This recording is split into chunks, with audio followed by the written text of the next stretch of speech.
Good morning. I'm Pascal Secretin, Product Line Director in THALES, and a former senior officer from the French airborne troops, more than 20 years spent in the French army. So thank you very much for coming, and I'm going to talk you about the perception beyond the vision, and we will see together what does it mean. As you know, since 24th of February, the high-intensity conflict is a reality.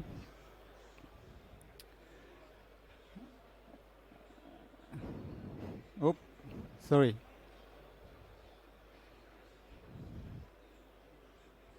And indeed, our customers, our users, must face not to a local high-intensity conflict like in some areas in the world before, in Afghanistan, Syria, Libya, Mali, Iraq, and so on and so forth, but a total high-intensity conflict with brutality, fears, stress ever met, and with enemies' capabilities ever met on the battlefield but by our users. We, Thales, consider that a key stakes to handle the high-intensity conflict as a key operational superiority criteria will be the perception, that capability to understand quicker and better a situation in order to decide and act accordingly. That capability to perceive better and quicker the situation will come, of course, from the collaborative capability of our sensors between themselves in order to draw just the useful information at the right time. But firstly, will come from the sensors themselves.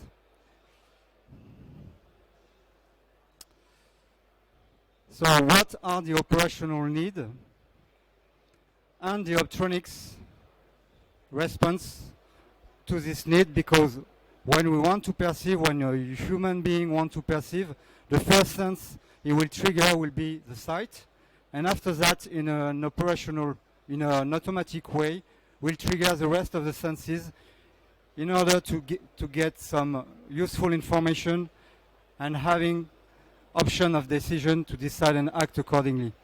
So that put the sight at the center of the perception, and then the augmented sight delivered by the optronics.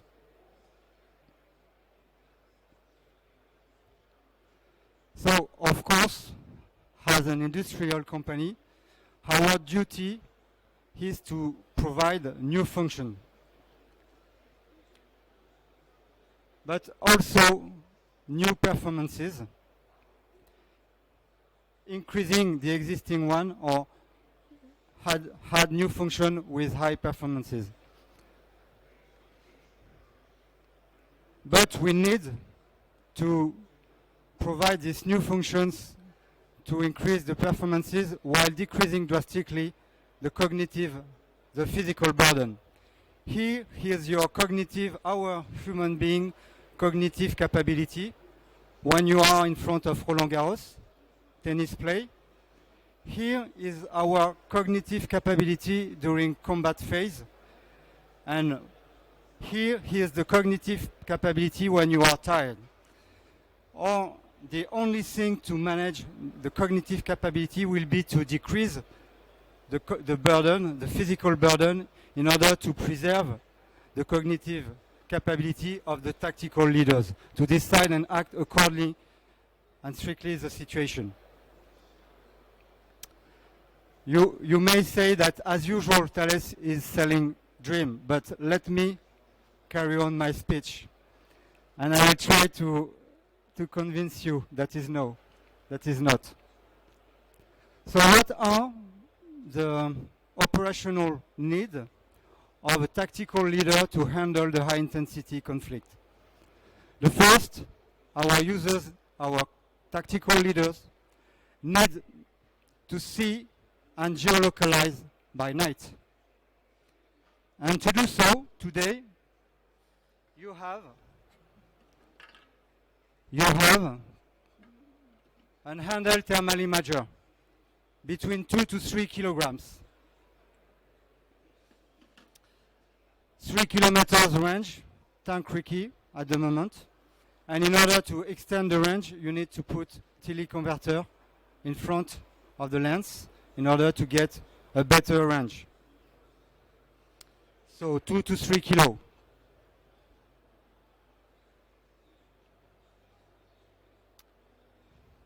Up. You need also to draw the distance, and then you will take in your backpack a laser rangefinder with direct view optics.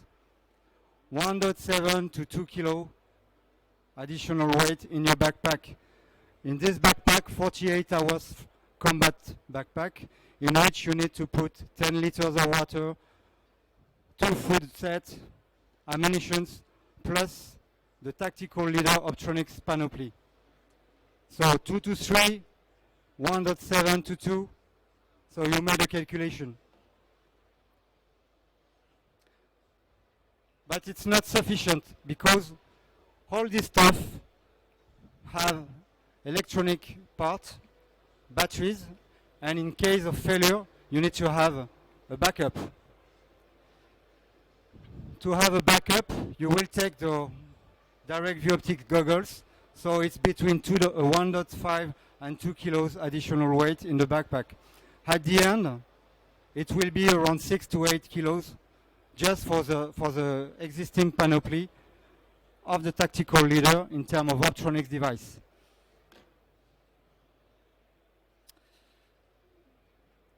You don't handle the GNSS denied environment with this stuff to date, because you need to have the GPS in order to draw target coordinates, and you don't have such accuracy enough in order to engage immediately after the request the artillery asset on the position to support the troop in contact.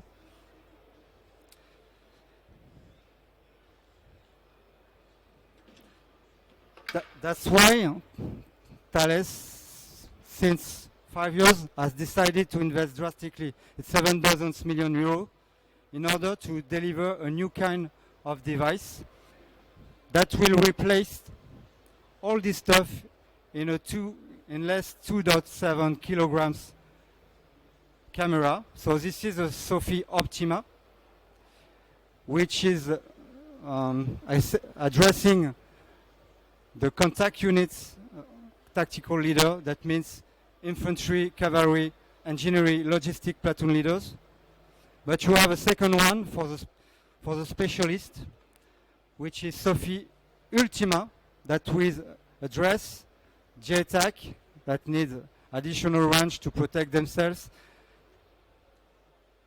special forces, anti-tank missile platoon leader that to date are fitted with medium range missile, anti-tank medium range missile that can engage up to 4 to 5 kilometers, so that you need to be able to wiki the threat up to this range.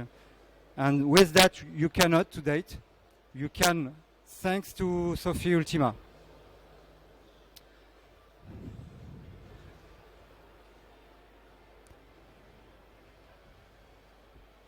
So THALES has succeeded to put into one device all the stuff that a platoon leader has to put in the backpack in 2.7 kilos. So we have divided the existing physical burden by 3. But it was not sufficient, because to handle the high intensity conflict, you need to be able to draw target coordinates very accurate, even in GNSS denied. How can we do that?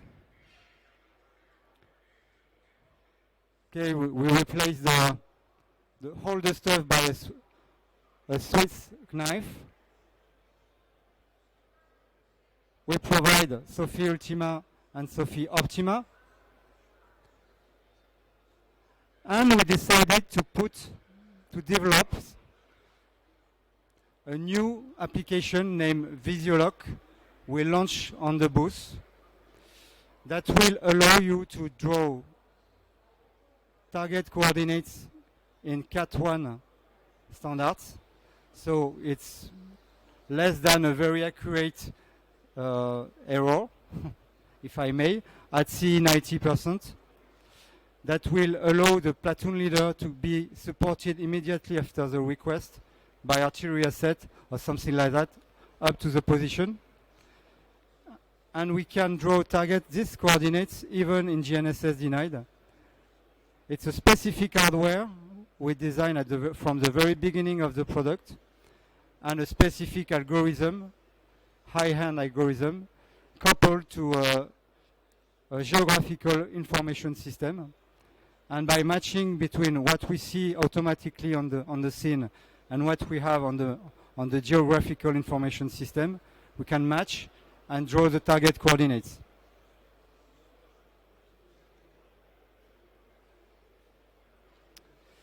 That was not sufficient because, as you know, a soldier, whatever the role, has an assault rifle or mini machine gun and must be able to engage by day and night with the assault rifle or the mini machine gun.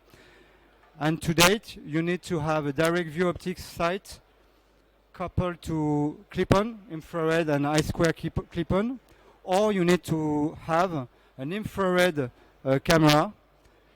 And this stuff is around 2 to 3 kilograms amount of product. We decided to develop Extreme, that has been launched during SOFIN's Special Forces booth in France, exhibition in France last year. Extreme is combining an infrared channel with an holographic sight and a red dot in 500 or roughly 500 grams equipment. And through processing, we are able to decamouflage the scene and see the enemy before being seen by the enemy and engage, and making the soldier allowed to engage before being engaged.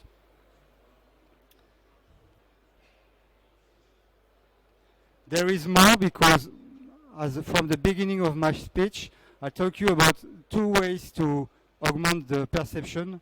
The first way was the sensors themselves, and the second way was the capability of these sensors to collaborate between themselves.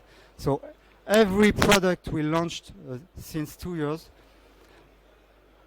has been designed with interface allowing the collaborative combat in order to share information through IP radio, whatever the radio we put. Of course, THALES 1, but we could do with other one also.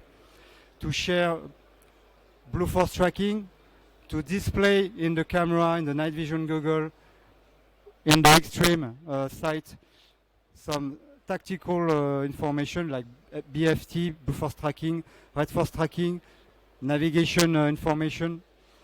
So we can collaborate and we can enter with our product into the collaborative combat that will be key to take part to the high intensity conflict in terms of speeding up the OODA loop, the capability from the threat detection, its positive identification up to its neutralization.